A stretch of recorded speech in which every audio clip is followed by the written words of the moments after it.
राज्य अंधकारगढ़ की हवाओं में हमेशा एक अजीब सी ठंडक रहती थी। कहते हैं वहां का महल सिर्फ पत्थरों से नहीं बल्कि अधूरी चीखों से बना था। उस राज्य के राजा विक्रांत और रानी मृणालिनी अपनी प्रजा से बहुत प्रेम करते थे। उनका रिश्ता भी गहरा था, सिर्फ ताज और सत्ता का नहीं बल्कि एक दूसरे की सांसों का। लेकिन महल के उत्तरी हिस्से में एक बंद कमरा था जिसे वर्षों से किसी ने नहीं खोला था। हर रात ठीक 12 बजे उस कमरे से पायल की हल्की आवाज आती। पहले तो लोगों ने सोचा ये हवा का खेल है, पर एक रात रानी ने भी वो आवाज सुनी। वो आवाज महल के गलियारों में घूमती हुई जैसे सीधे उनके हृदय में उतर जाती। रानी ने राजा से कहा, महाराज, ये कोई भ्रम नहीं है, कोई है जो हमें पुकार रहा है।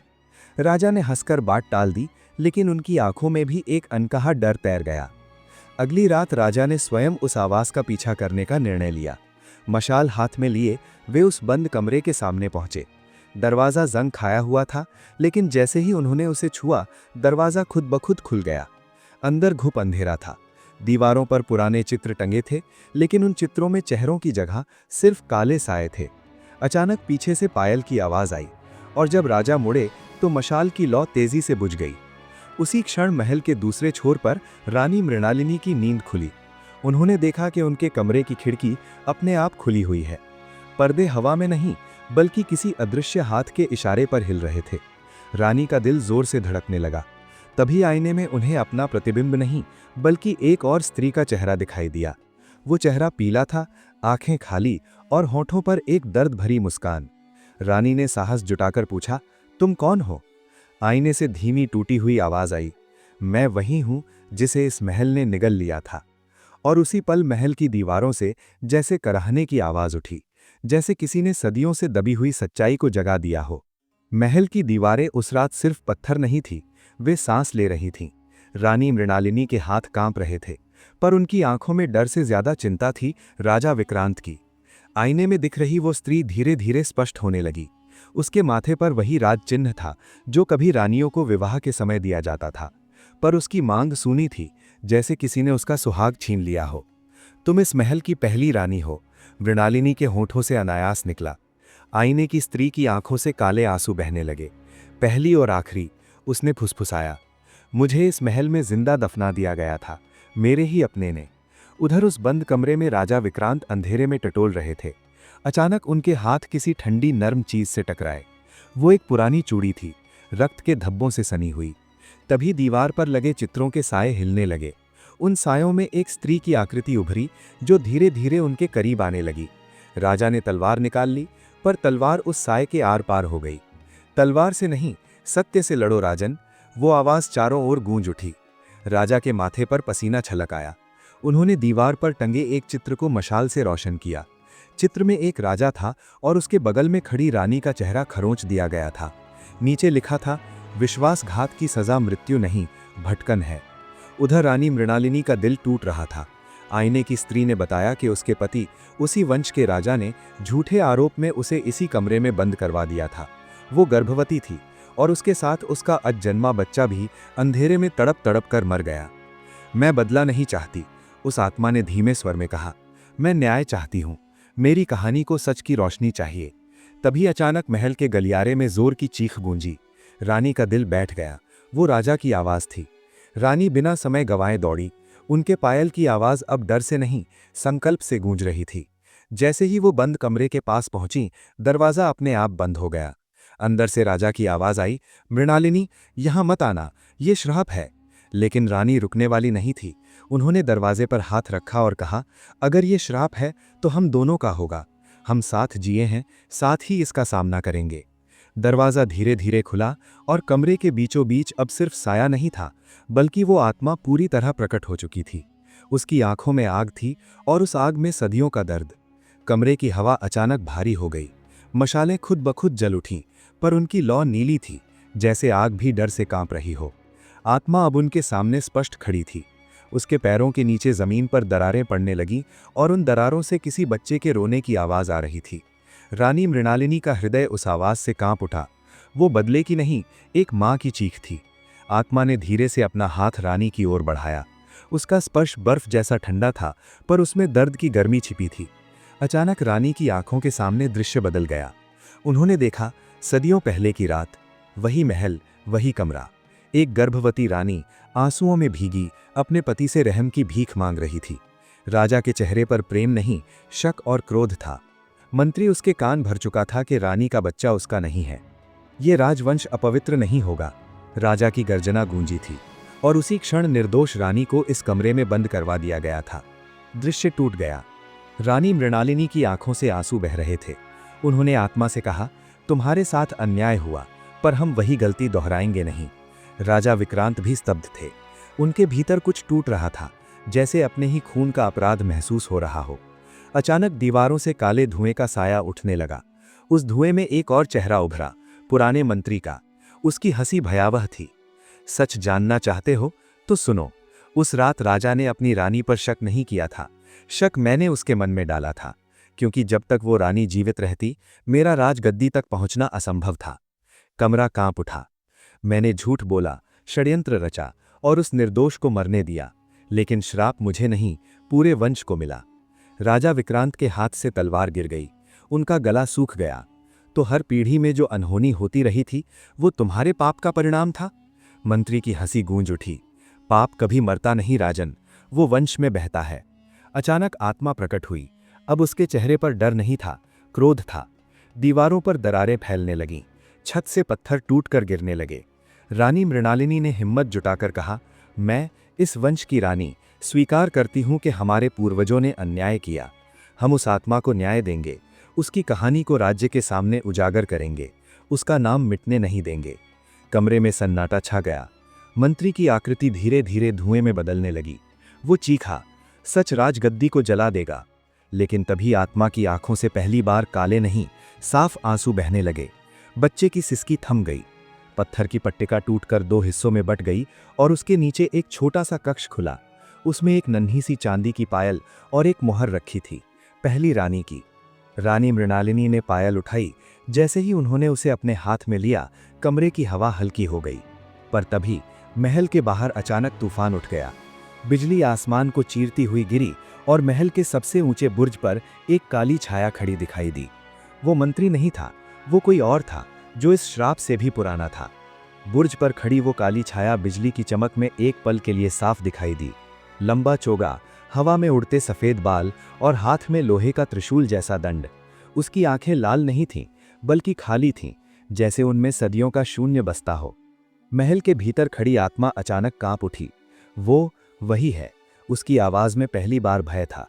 कौन? राजा विक्रांत ने पूछा। श्राप का रक्षक, जिसने मेरे अन्याय को शक्ति दी, जिसने मेरे दर्द को इस महल से बांध दिया। अचानक बुर्ज से एक तेज काली ऊर्जा लहर की तरह नीचे उतरी और सीधे उस कमरे की ओर बढ़ी। दीवारें फिर कांपने लगीं। रानी मृणालिनी ने पायल कसकर पकड़ ली। उन्हें महसूस हुआ कि ये सिर्फ आत्मा की मुक्ति का प्रश्न नहीं, ये पूरे राज्य की आत्मा का प्रश्न है। दरवाजा जोर से खुला और काली छाया उनके सामने प्रकट हो गई। अब वो एक बूढ़े तांत्रिक जैसा दिख रहा था। उसकी त्वचा राख जैसी साख और होठों पर विकृत मुस्कान। सदियों से ये दर्द मेरा है, उसने फुसफुसाया। इस महल की हर चीख मेरी शक्ति है। तुम इसे खत्म करोगे तो मैं भी समाप्त हो जाऊंगा। रानी ने दृढ़ स्वर में कहा, तो समाप्त हो जाओ। तांत्रिक की हंसी से कमरा गूंज उठा। उसने दंड जमीन पर पटका। फर्श की दरारों से काले साए निकलने लगे, वही साए जिनके चेहरों में चित्रों में मिटाए गए थे। वे सब अधूरी आत्माएं थीं, धोखे, लालच और शक की बलि। राजा विक्रांत ने महसूस किया कि ये युद्ध बाहरी नहीं, भीतर का है। उन्होंने ऊंची आवाज में घोषणा की कि कल सुबह दरबार में इस अन्याय का सच उजागर होगा। पहली रानी का नाम राज्य के इतिहास में स्वर्ण अक्षरों में लिखा जाएगा और उसके बच्चे के नाम पर मंदिर बनेगा। तांत्रिक का चेहरा विकृत हो गया। उसकी शक्ति जैसे कम होने लगी। आत्मा की आकृति अब उजली होती जा रही थी। बच्चे की सिसकी अब मधुर स्वर में बदल गई, जैसे कोई लोरी गुनगुना रहा हो। लेकिन तभी तांत्रिक ने अंतिम वार किया। उसने अपनी काली ऊर्जा सीधे रानी की ओर फेंकी। राजा विक्रांत चीखे, मृणालिनी। ऊर्जा रानी को छूने ही वाली थी कि आत्मा अचानक उनके सामने खड़ी हो गई। उसने वो प्रहार अपने ऊपर ले लिया। एक तेज प्रकाश फैला और कमरे में कुछ पल के लिए सब सफेद हो गया। जब रोशनी छटी तो तांत्रिक गायब था। काले साए मिट चुके थे। कमरे के बीचों बीच अब सिर्फ एक हल्की सी उजली धुंध थी, जिसमें एक मां अपने बच्चे को गोद में लिए मुस्कुरा रही थी। धन्यवाद। उसकी आवाज हवा में घुल गई और फिर वो भी धीरे धीरे शून्य में विलीन हो गई। महल में पहली बार सन्नाटा डर का नहीं, शांति का था। लेकिन जैसे ही राजा और रानी ने राहत की सांस ली, रानी ने अपने हाथ की ओर देखा। जहां काली ऊर्जा उन्हें छूने वाली थी, वहां उनकी त्वचा पर एक काला निशान उभर आया था, ठीक उसी राज चिन्ह के आकार का। और वो निशान हल्का हल्का धड़क रहा था। रानी मृणालिनी के हाथ पर उभरा वो काला राज चिन्ह धीरे धीरे धड़कने लगा, जैसे कोई दिल उनकी त्वचा के नीचे धड़क रहा हो। राजा विक्रांत ने घबराकर उनका हाथ थामा, पर जैसे ही उन्होंने छुआ, उन्हें एक अजीब सी ठंडक अपनी नसों में दौड़ती महसूस हुई। रानी की आंखें कुछ पल के लिए धुंधली हो गईं। उनके सामने फिर वही कमरा था, पर इस बार खाली। न आत्मा न साया, सिर्फ दीवार पर एक नया चित्र उभरा हुआ था। उसमें रानी मृणालिनी खड़ी थीं और उनके हाथ पर वही काला निशान चमक रहा था। ये श्राप स्थान से नहीं, रक्त से बंधा है। एक फुसफुसाहट उनके कानों में गूंजी। अचानक रानी के मन में किसी और की याद कौंधी, उनकी छोटी बहन, जो बचपन में रहस्यमय परिस्थितियों में लापता हो गई थी। उस रात भी महल में ऐसी ही ठंडी हवा चली थी। राजा ने उन्हें संभालते हुए कहा, अब सब समाप्त हो चुका है। पर रानी ने धीमे स्वर में उत्तर दिया, नहीं, अब शुरुआत हुई है। उसी क्षण महल के बाहर मंदिर की घंटियां अपने आप बजने लगीं। रात के तीसरे पहर कोई पूजा नहीं करता, फिर ये ध्वनि क्यों? राजा और रानी महल की छत पर पहुंचे। दूर राज्य के पुराने शमशान के पास एक नीली लौ जल रही थी। वो लौ स्थिर नहीं थी, जैसे किसी को बुला रही हो। रानी के हाथ का निशान उस दिशा में और तेज धड़कने लगा। वो हमें बुला रहा है। रानी की आवाज में डर नहीं, अजीब सा अपनापन था। कौन? राजा ने पूछा। रानी की आंखों में नमी उतर आई। शायद मेरा अपना खून। अचानक उनके मन में एक सच्चाई उभरी। क्या यह संभव है कि सदियों पहले मरी हुई उस रानी की आत्मा ने मुक्ति पाई, लेकिन उसका अधूरा जीवन किसी और रूप में लौट आया हो? और अगर लौटा है तो क्या वो बदले के लिए आया है? तभी शमशान की नीली लौ अचानक ऊंची उठी और आसमान में एक चेहरा बना। वो चेहरा किसी अजनबी का नहीं था, वो रानी की लापता बहन का था। आसमान में उभरा वो चेहरा कुछ क्षण के लिए स्थिर रहा, फिर जैसे धुएं में घुलता हुआ शमशान की ओर झुक गया। रानी मृणालिनी के पैरों तले जमीन खिसक गई। उनकी बहन आर्या, जिसे सबने वर्षों पहले नदी में डूबा मान लिया था, वो इस नीली लौ में कैसे प्रकट हो सकती है? रानी की आंखों में बचपन की स्मृतियां कौंध उठीं। आर्या की हंसी, उसकी पायल की छनक, और वो आखिरी रात जब उसने कहा था, दीदी अगर मैं कभी खो जाऊं तो मुझे ढूंढना। रानी के हाथ का काला निशान अब जलने लगा। उन्हें लगा जैसे कोई अदृश्य धागा उन्हें शमशान की ओर खींच रहा हो। राजा विक्रांत ने दृढ़ता से कहा, यह छल भी हो सकता है, हमें सावधान रहना होगा।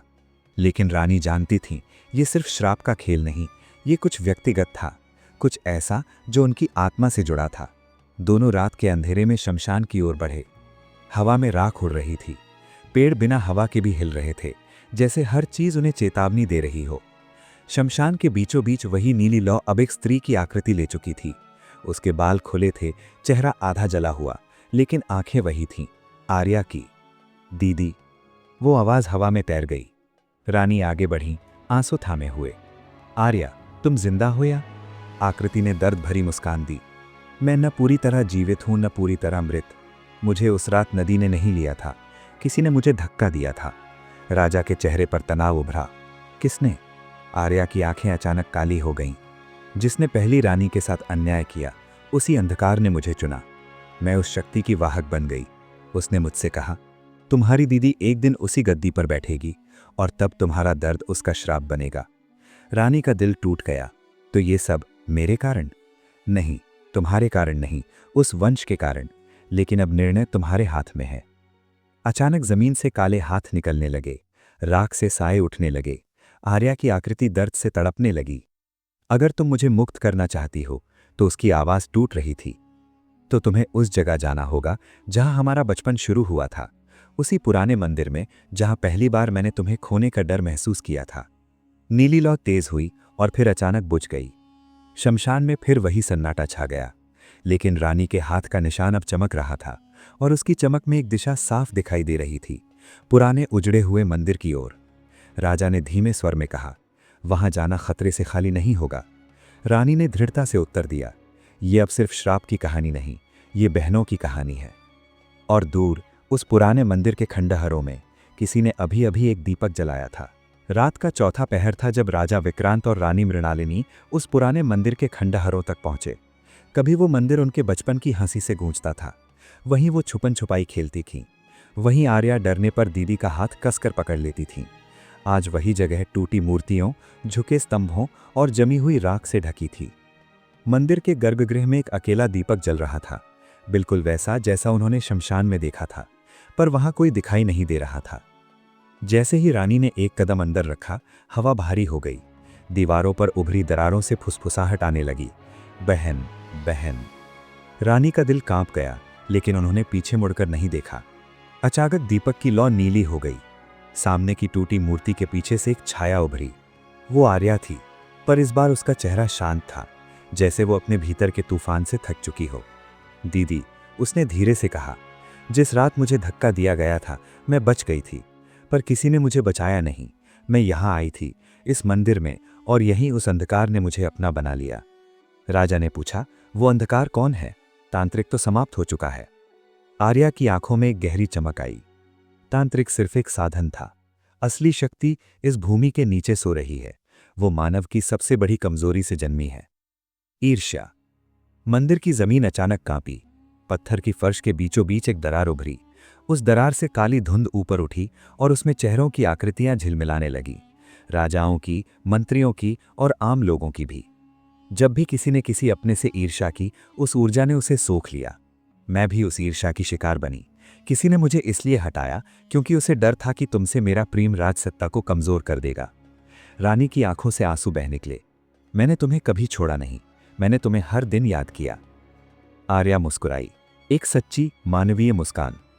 मुझे पता है, और इसी कारण मैं पूरी तरह अंधकार नहीं बन पाई। तभी जमीन की दरार से एक विशाल काला साया उभरा। न चेहरा न आकार, बस गाढ़ा अंधकार। उसकी आवाज कई आवाजों का मिश्रण थी। रक्त, विश्वास और प्रेम सब मेरे भीतर टूटते हैं। मंदिर की दीवारें गिरने लगी। राजा विक्रांत ने रानी का हाथ थाम लिया। ये शक्ति सीधे हमला नहीं करेगी, ये हमारे मन को तोड़ेगी। और सचमुच अगले ही पल रानी को भ्रम दिखने लगे। उन्हें लगा जैसे राजा उन पर शक कर रहे हैं, जैसे वो भी कभी ईर्ष्या के जाल में फंस जाएंगे। राजा को भी भ्रम हुआ, जैसे रानी उन्हें छोड़कर अपनी बहन के साथ चली जाएंगी और राजवंश अकेला रह जाएगा। अंधकार फुसफुसाया, संदेह, यही मेरा अस्त्र है। रानी ने आंखें बंद कर लीं। उन्होंने राजा का हाथ और कसकर पकड़ लिया। अगर हम एक दूसरे पर विश्वास नहीं खोएंगे तो ये शक्ति कमजोर हो जाएगी। राजा ने गहरी सांस ली और कहा, हमारा प्रेम इस वंश की सबसे बड़ी ढाल है। आर्या ने अपनी हथेली दोनों के हाथों पर रख दी। नीली रोशनी तीनों को घेरने लगी। अंधकार चीखा, जैसे उसे जलन हो रही हो। लेकिन तभी दरार और चौड़ी हो गई। जमीन के नीचे से एक प्राचीन पत्थर का द्वार दिखने लगा, जिस पर वही राज चिन्ह उकेरा था जो रानी के हाथ पर था। आर्या की आवाज कांप गई। असली स्रोत उसके पीछे है। द्वार धीरे धीरे खुलने लगा और भीतर से जो ठंडी हवा आई, उसमें सिर्फ डर नहीं था, बल्कि कोई पुराना भूला हुआ सत्य था।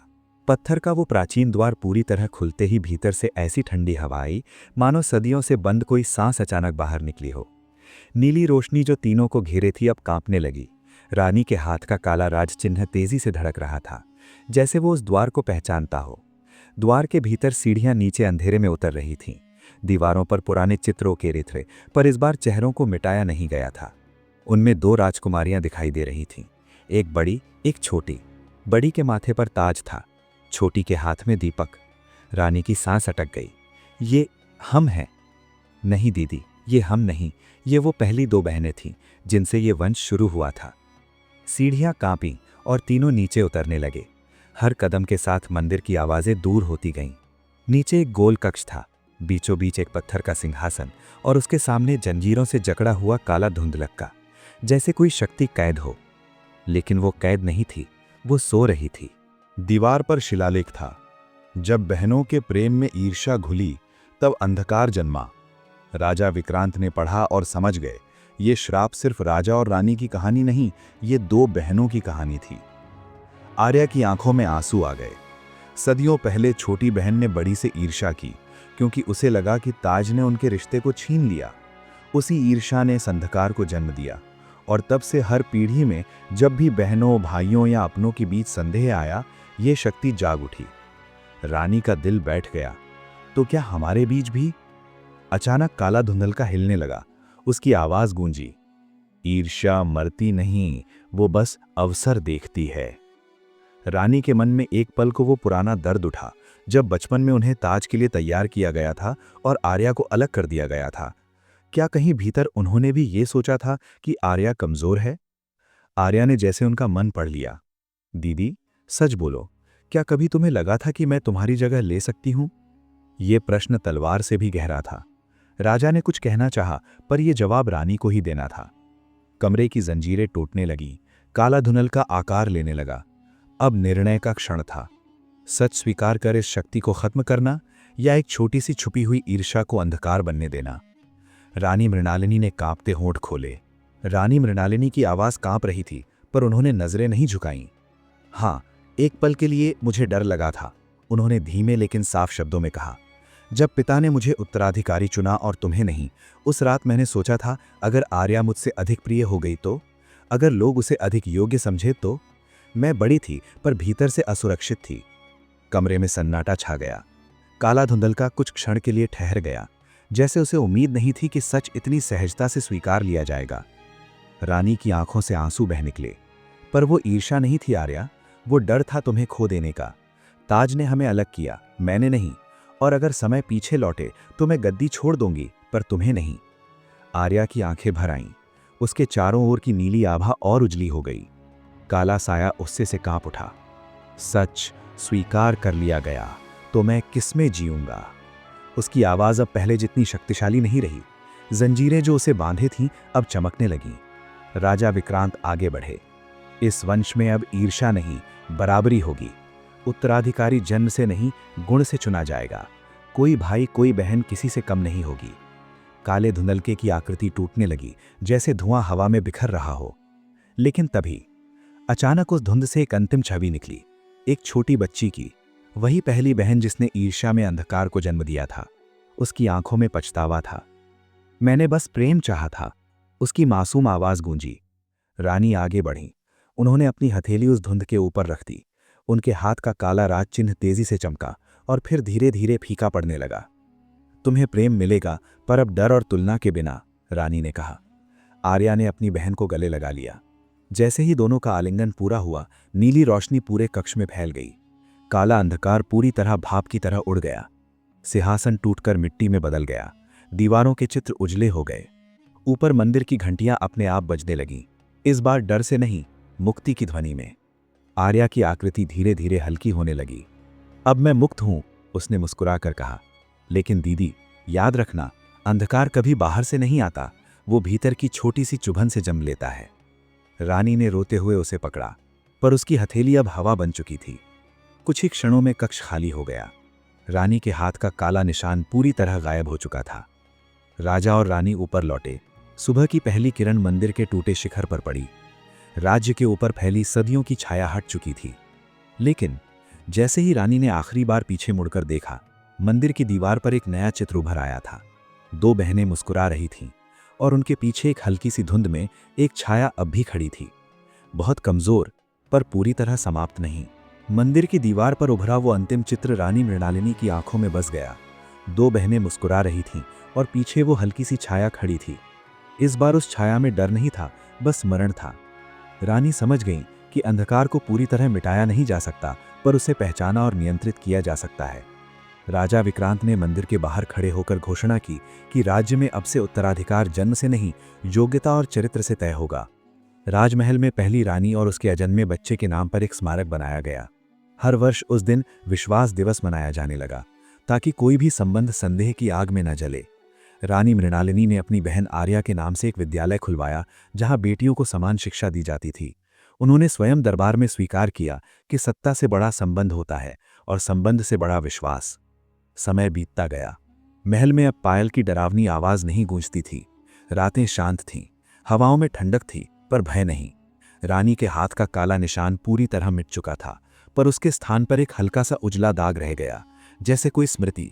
वो दाग उन्हें हर दिन याद दिलाता था कि अंधकार बाहर नहीं, मन के भीतर जन्म लेता है। सालों बाद जब रानी वृद्ध हुई तो उन्होंने महल की सबसे ऊंची छत से राज्य को देखा। सूरज डूब रहा था, आसमान में हल्की नीली रोशनी थी, वैसी ही जैसी उस रात शवसान में थी। उन्होंने आंखें बंद की और धीरे से कहा, आर्या, अब डर नहीं है। हवा में पायल की एक बहुत हल्की मधुर छनक सुनाई दी, डरावनी नहीं बल्कि स्नेह भरी। और उसी क्षण अंधकारगढ़ का नाम बदलकर प्रकाशगढ़ रख दिया गया। कहानी यहीं समाप्त होती है, जहां श्राप टूटा, जहां बहनों का प्रेम जीत गया और जहां इंसान ने अपने भीतर के अंधकार को पहचान कर उसे रोशनी में बदल दिया।